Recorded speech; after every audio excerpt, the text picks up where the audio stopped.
Diet's an essential part of my training every single day, not just in training but also in competing as well. It's very important that you put the right fuel in to get the right performance out.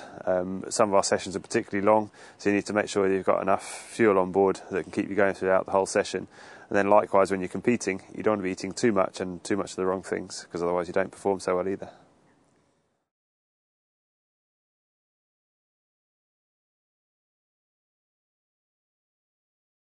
The number of calories we eat a day varies throughout the year depending on the volume of training we've got. So right now in sort of wintertime training, we're doing a lot of volume of work. So we're eating anywhere between sort of 5,000 and 6,000 calories a day, sometimes more. And then as you come into more racing season where the volume starts to reduce, you actually have to reduce the calorific intake as well so that we don't start putting on weight.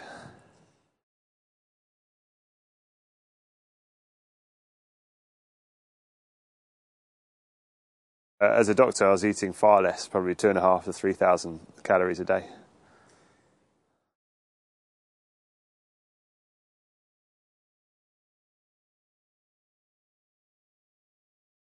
So a typical day during full-time training, eat quite a lot of food, quite varied. So start with breakfast in the morning, which is normally a big bowl of cereal before training. Then during training, you're having a carbohydrate drink to keep you hydrated as well as topped up on energy levels. Afterwards, you might follow that with some carbs and protein. Mid-morning snack, another training session. Lunch, typically something pasta with some meat and vegetables. And then in the afternoon, you've got another session where you have your carbohydrate drink, carbs and protein afterwards. And then the evening meals, usually sort of meat, fish, potatoes, pasta, vegetables. And then snacking during the day, tend to snack on mainly fruit and yogurt.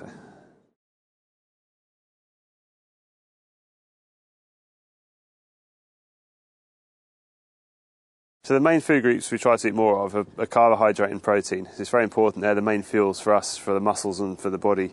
And then also a lot of vegetables and minerals as well are very important to keep healthy and fit too.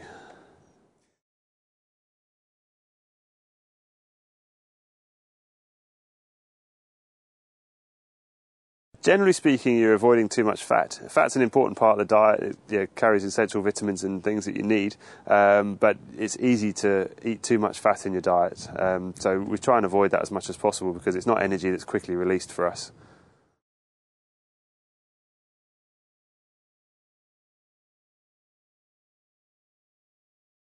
So immediately before London 2012, our diet will change slowly over that time as we start to sharpen up and focus more on race preparation. We're doing far less volume of training. So we'll eat the same food groups, but just generally less volume of each food group. And you don't need to worry so much about supplementing during the sessions and after the sessions with the carbohydrate because each session doesn't last quite as long.